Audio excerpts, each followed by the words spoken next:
Festivals, festivals, festivals. They're back. They are back. And sort of. I'm gonna speak for you right now. That's a tongue twister. I think we think that everyone should go to a festival at some point in their life. You need to experience it. It's a once in a lifetime thing for some folks, or it's a once a year thing for a lot of folks. Maybe even more. A lot of times more, but we just got back from Earl Fest, which we got our brains thinking about that. That's up in Wilkesboro in Wilkes County, North Carolina. It's true. It's about 2.5 hours from here, 2 hours away we drive. And it's a really fun, like sort of bluegrass, Americana, country, jammy festival. It's like, it's sort of hybriding. Yeah. It used to be all bluegrass. I did for a while. I thought of it as, oh, it's bluegrass. But yeah, now lots of cool blues, lots of Americana stuff. When Tedeschi Trucks showed up and blew the stage off, I was like, it's true. Not bluegrass. It was not bluegrass, but it was awesome. Leanne Rimes in her amazing outfit was not bluegrass. Also not bluegrass. I almost felt wrong for being like, wow, that's the prettiest thing I've seen in so long, because I was going back to remembering her, like, was Blue her song or something? Yeah. When she sings like so high, she's like 14 freaking years old. Yeah. She's now 39, which is she's amazing, and she's in such good shape. Her arms. It's true. I was like, good Lord, her muscles. She like moved and danced the whole time. It's kind of yeah. She had 3-piece, was tight. I mean, it was great. Anyway, but why should you go to a festival? Because you have to. It's just a great experience, right? It's if you love music, there's something about just being immersed in that and being with people who like the same things. You're just there. There's goodwill. There's a community. You got to go. So let's break those down, because he just sort of said all the reasons. Let's go to. So first, the music, obviously. If you want to see if you time it right and you get lucky with that year's platform. The lineup, yeah, the lineup. You can go see platform. What is this, like the DNC? Going to the convention. What's our platform? Don't do that. Don't go to those. God, I went to one of those once. It was disturbing. Talk about echo chamber. It was funny though. Hello. I'd much rather go to a music festival. Trust me. If you can get you have the right lineup there, and you can see everyone you want to see. Let's just say in one day. If you just want to do one day of a festival, that's all we're saying. You don't have to do the whole thing. Some people go from Earl Fest for 4 days and do it all. Thursday, Friday, Saturday, Sunday. We were there on Wednesday. Wednesday to Sunday. Wednesday to Sunday, because we set up and get ready and mentally prepped. We sell guitars there. But it is. You can see everybody. Yeah. You can bounce and you can meet the artist too. That's cool. And you can maybe like hang out with the artists. It's different than like at a rock concert where they just disappear. It's kind of fun because I feel like especially you have a chance, because obviously there's going to be the big headliners at night that you want to see. But during the day, there are going to be amazing acts that you've probably never heard of, that you become their fans. You get to meet them. You get to sort of have this relationship with them. And then if they go on to become the headlining artist, that's really cool. I mean, like if you haven't heard of the Poe Ramblin' Boys, even if you don't like bluegrass, like you'll like awesome. Them. Yeah, they're great musicians. They're cool cats. They have probably the best bass player on that circuit tour right now. And he just shreds rhythmically. And they have on their tour bus on constant rotation, 24 hours a day. We're not kidding. This is no joke. Smokey and the Bandit playing. And they can quote the whole movie. Well, that's their drinking game. Is that we were going to hang out in the tour bus with them for a while, and they played some music with us. But there's a video of that, right? Yeah, it's on our channel somewhere. Go watch the video. It's so good. They are so good. But they put it on the movie on mute, and they have to recite the whole movie, and whoever messes up when they go around has to take a shot. That's a great drinking game. You should try it.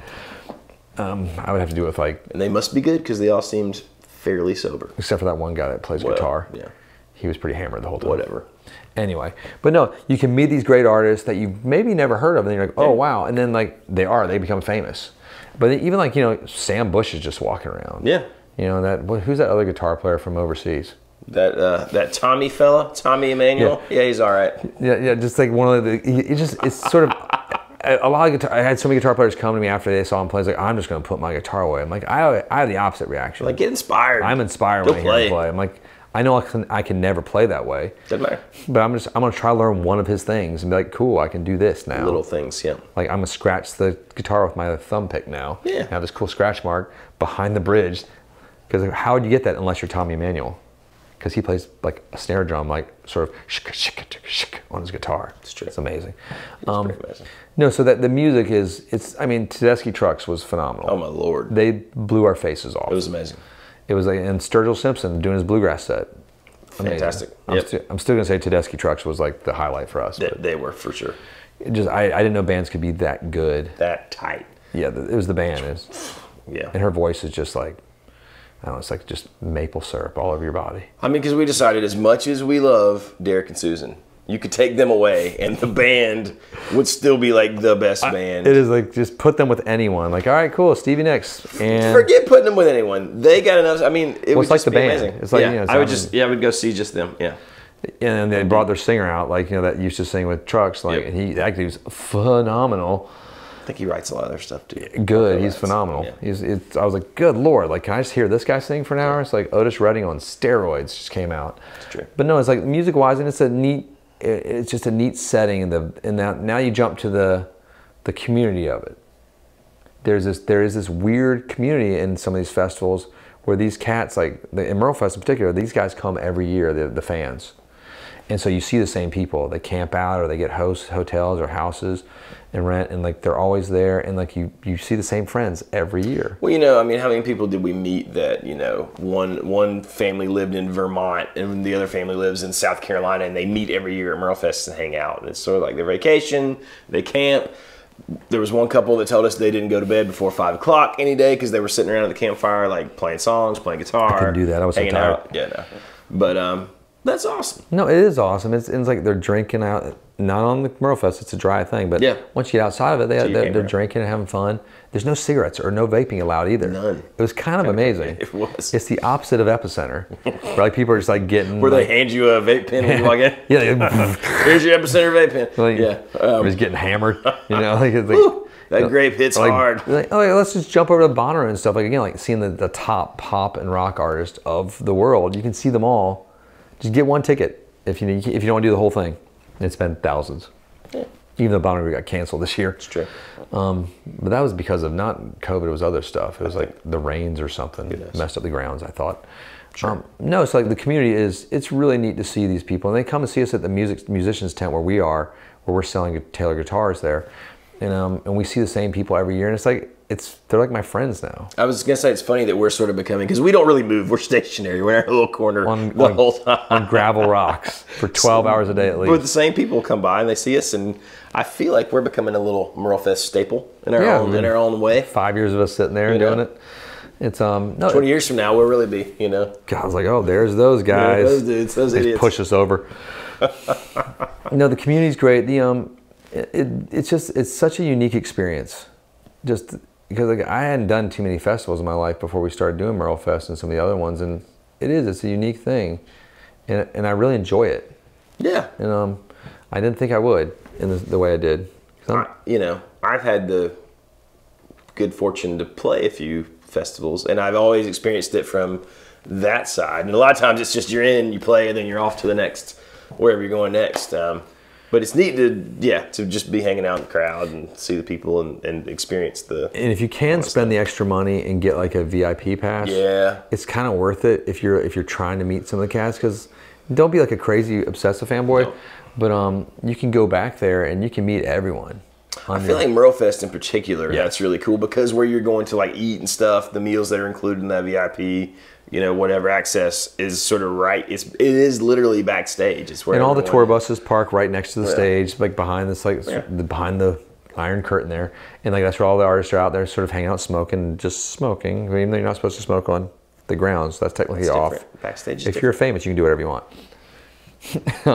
But it's just neat seeing these tour buses too, because these like $500,000 machines that it's really amazing to watch them back into this little gate with a trailer. Oh my Lord, yeah. No, it's just even the trip up there, driving up there to kind of we're going to Merlefest, it's fun, and like I've done Epicenter, we've done a few other festivals, and going to guitar shows. Like it is the music's one thing, the community is almost as equally important in a strange way, and I love that. The two things I feel like they go hand in hand, right? Because that's what brings all those folks together who otherwise would never know each other. Well, the thing that I thought was so cool about jumping to Epicenter too, even like it's a hard rock sort of like idea of like Foo Fighters and like and Judas Priest, and like there's a community there too. Like those diehard fans, it's different than Merle Fest. Right. Then it's a lot more like leather and more wallet chains. But God bless them. But like, there's this cool, I really enjoyed the community. Like, people are just like, man, like, I've seen Tool like so many times. I can't believe they're playing a show again. And even though it got canceled because of weather from the last Epicenter, which was sad. But no, it's really cool. Yeah, That everyone's coming together to get together, and I hope more people and more festivals. And we were saying earlier, you need to go to it now so these festivals don't die. Now is the time, because a lot of those things that are starting to come back and they're trying, if attendance is abysmal and it just seems not worth it, sadly, I am afraid we could lose some of these things that we feel like are so important and special. And it helps bring up these young artists to have a chance to play on a major stage with great sound in front of an audience that would never get exposure to you, that would normally be playing like mom and dad's crawfish shack, down in Yankee-Doo, West Tenapoo or something. And that's a good Yankee-Doo, West Tenapoo. I'm proud of that. It's great. I'm actually playing there next Saturday. It's gonna be fantastic. I bet you are, actually. No, it's not that nice where I'm playing. It's I know. Nothing like that. Nothing that fancy. No, but it gives these young artists a chance to like play on a bill with like Sturgill Simpson, or play with Tool. Like that cabin stage that sort of at Merle Fest, it's cool. Like there's the main stage, and then sort of catty corner to it is a cabin stage. So they have the same audience as like the headliners. Or just the awesome. Young bands we saw at Epicenter too, like when they were playing these young upcoming metal bands from England. It was just cool seeing them playing these massive stages, and they get off stage and we'd interview them. They're like, oh, we've never played a stage that big. This is amazing. Blah, blah, blah. And lots of cuss words. I'm bleeping those out in my mind before I say them. But we're running on stage and like this, we're normally playing like shitty pubs, and this was great. And then they're the huge metal, biggest acts in the world come on after them. Like then there's Bush is playing. You're like, whoa. And Bush got canceled that last episode too. It was devastating. My wife was very upset, and her friend Jordan from Hadwin White Subaru and GM in Myrtle Beach. That was a nice plug. That was a good plug. That was my radio sales. She drove all the way up. She's the GM for that Hadwin White down there in Myrtle Beach, and they drove all up to see Bush primarily, and then Bush canceled. It's like, oh, so sad. It happens. It was weather. It was like a big windstorm. It was blowing stage parts off. Inclement weather. You could have seen Gavin Rossdale get is decapitated. It would have been awesome. But sad to lose such a good-looking man. Yeah. God, he's pretty. That's true. No, so check out festivals. You got one on your brain, you're like, I don't know, like go. Just go. Like, you don't have to do the whole weekend. Just do a day. Find the day. Or do the whole weekend. Or do it. The camping stuff's a little bit scary. You only live once. That's fine. Well, some people live more. Yeah. The same. Maybe. That's all I got to say. I'm encouraging you. But share like your festival stories. What festivals you've been to. Which ones you like, so people when they're reading it, they can be like, oh, I didn't know that was a festival. I want to go to that one. There's like some great, if you're a bluegrass cat, small ones, yeah. There's great ones. If you're like an Americano, there's great ones. There's great rock festivals coming out. Check them out. Like, do it. That's it. Get off the couch. There you go. Take me home, Jay. Easy. Hit like and subscribe. Click that bell so you don't miss videos in the future. Thanks for hanging out with us. We shall see you next time.